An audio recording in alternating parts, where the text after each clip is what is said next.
Before the war, British aircraft had a top speed of 72 miles per hour and could remain in the air for a little over 3 hours. In September 1914, at the Battle of the Marne, the advantages of airplanes was first discovered. During the battle, French airplanes spotted the weakness of the Germans' right flank, and the French were able to defeat the Germans.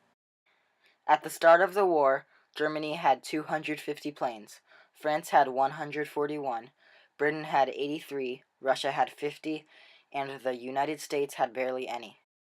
As World War I continued, more specialized and advanced aircraft were invented. Here is the Fokker-Eindecker, which was a fighter-type airplane in World War I. As more airplanes were used in the war, dogfights became more common. A dogfight is when two planes battle each other while flying. Earlier in the war, grenades and pistols were used by the pilots, which did not work out well. Because these fighting strategies did not work, a machine gun was mounted on top of the plane. Since the propeller was in the way of fire, the interrupter gear was used to synchronize the propeller with the gun. Prior to starting his engine, the pilot pulls back on a D-shaped handle inside the cockpit. This raises the cam follower off the cam disc using a Bowden cable and bell crank assembly. Once in the air, the pilot lowers the cam follower assembly back down onto the rotating cam disc. This causes the horizontal push rod to move back and forth within the machine gun's breech. When the trigger level on the control yoke is pressed, a cable pulls down the coupling piece. This completes the synchronizer assembly and makes it possible for each propeller revolution to set off a firing sequence, tripping the trigger and firing a round of ammunition. When war first broke out, reconnaissance was the main use for airplanes. As technology improved, aircraft acquired the uses of bombing, transportation, and strategizing attacks. This led to airplanes becoming an important aspect of war. As the war continued, airplane technology improved. Here you are looking at the Handley Page, which could carry a bomb load of 2,000 pounds, with a top speed of 97 miles per hour. Airplanes were used for bombing because bombing from balloons was forbidden. When the idea of launching planes from naval ships was first thought of, the takeoff and landing was not practical. This is because of the short runway and the movement of the boat. This led to the invention of seaplane tenders.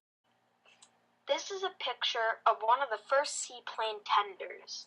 Instead of planes taking off from and landing on the ship, seaplanes were stored on the boat.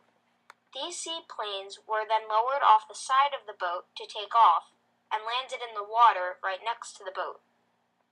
They would then be lifted onto the ship. This made it easier for pilots to take off and land.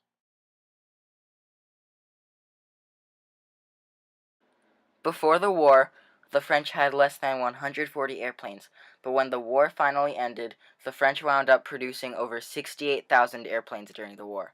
Additionally, the French developed 64 different types of airplanes. This proves how much of an importance airplanes became as the war progressed. The design of airplanes was also an important part of battle. All nations abandoned the monoplane, which is a one-wing plane. Countries were in favor of biplanes and triplanes because they could carry a heavier load and were more maneuverable than monoplanes. The invention of airplanes has dramatically changed warfare, adding a new dimension and changing military strategy. Airplanes have also increased mobility and the number of people directly involved in war. Airplanes became so popular that countries started giving titles to extraordinary fighting pilots. These pilots were called aces and held records for most air battle victories. 4 of the top aces were Manfred von Richthofen, René Fonck, Edward Manock, and Billy Bishop. These people were dedicated and helped show the importance of airplanes in the First World War.